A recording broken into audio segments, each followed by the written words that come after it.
Obviously, today was dominated by the news of James Comey's testimony, the open testimony, with many senators getting in questions. There was also closed private testimony after that, which we might never know what was revealed there.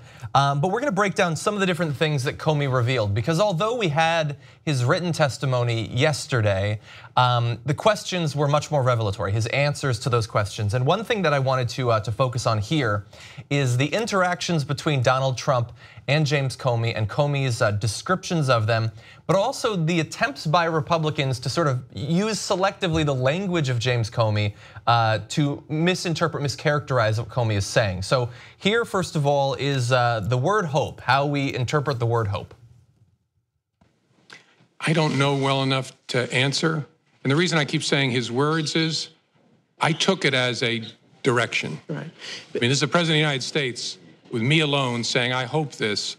I took it as, this is what he wants me to do. Now, I didn't obey that, but that's the way I took it. So look, Rich there is a Republican senator, and he's saying Trump just said he hopes you can make this Flynn thing disappear. And Trump had used that sort of language multiple times in regard to the investigation and his attempts to try to get the FBI to stop it. And so Republicans, including Rich, but also surrogates on TV, have jumped on that and are trying to say that the president clearing a room, telling the attorney general to leave, the vice president, Kushner even, to leave, and then telling the head of the FBI that he hopes he can make it disappear, doesn't have any connotation beyond the mere words. Obviously, to Comey, that's laughable, but a lot of Republicans believe that that is an out for them. Right, so I think that obviously every word is up for interpretation, and people will look at the same conversation and have different interpretations of what the president meant. But for me, what's important to keep in mind is that there is a power imbalance. You have, yes, the FBI director who is in a position of power, but then you also have the president of the United States, who is essentially the most powerful person, not only in this country, but in the world. And so even though the word hope is not definitive and it's not the same as saying you need to drop the investigation, it still implies something, at least, especially for Comey, that essentially kind of pushes an any to like a drop. Mafia boss would have done it or something like that. Yeah. Look, I don't know if this lives up to any type of burden of proof necessary to prove that Donald Trump is obstructing justice. There might be a higher standard there, right? But I do think that it is, in the very least, an incredibly inappropriate conversation to have with the FBI director. Yeah, and I think the one thing that sort of works in Donald Trump's defense here is he tells Comey, I hope you can make this disappear. Comey doesn't make it disappear, and Comey remains head of the FBI today because he just hoped. There were no consequences. Oh no, he fired him. He fired him. It wasn't just hope, you fools, you morons, God. But there are people being paid by CNN right now as we speak to sit on panels and try to explain away everything that Comey did because Comey told Trump that he wasn't under investigation and used the word hope. That is not the out that they think it is.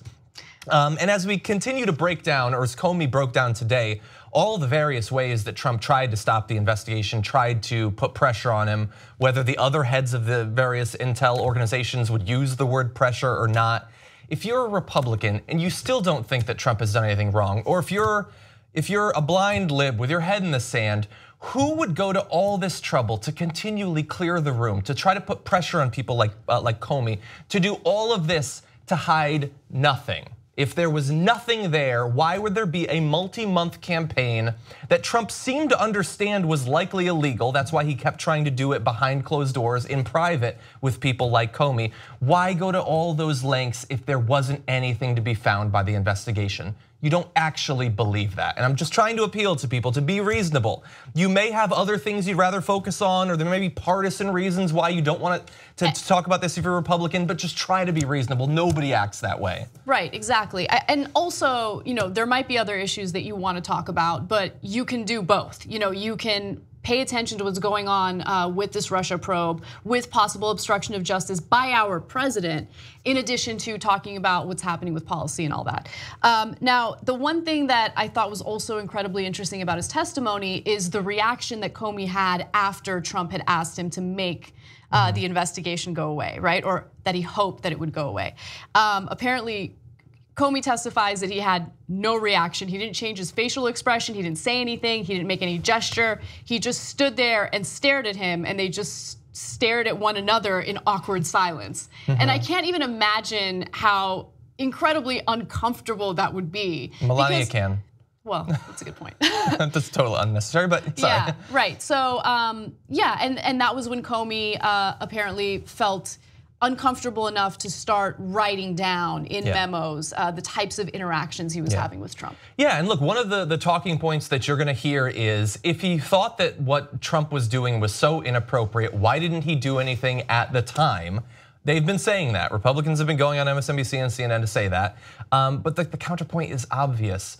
Comey understands that this is likely not a solitary thing, that this means something and theoretically could matter in the future. Now, he could raise a big stink and get fired immediately. That's an option he could have taken. It doesn't seem particularly useful, but he could have done it. Or instead, he could continue to document, as he did, as Anna described, immediately what was going on and continue to build a case. That's what he did, and that's why we have as much information as we do. If at that first dinner back in January, he had simply said, peace, I'm out, we would know far less than we do. So thankfully, Comey did not do that. Again, another one of the talking points is why was Comey hesitant to say to the public that Trump wasn't under investigation, if at that time, counterintelligence I should say, if he wasn't under investigation, which seems reasonable, right. But as Comey described there, and I think a lot of people might have missed it, if he did that, and then the facts on the ground changed, and later he was the target of some sort of investigation, there would be an obligation, a duty on him to make sure that both Trump and the public understood that things changed. So if he wasn't under investigation and later was under investigation, he would have to go public and reveal that, which is not something that he wants to do outside of a few weeks before the election. The sense that I get from Comey's testimony and also Comey's actions during the campaigns and even after the campaigns with everything that's happening with Trump is that he is obsessed with doing his job appropriately, right? And responsibly.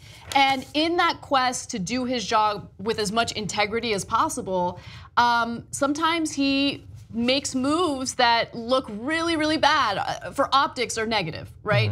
And so, look, I don't have beef over what Comey did during the election, even though the timing was a little weird, and even though it seemed as though there was a little more focus on one candidate versus the other. But the sense that I get from his testimony and the way he handles things and the way he comes up with his conclusions and actions is he wants to do the right thing. And every once in a while, it seems like he overanalyzes things to the point where he missteps. Anyway, that's just my take on it.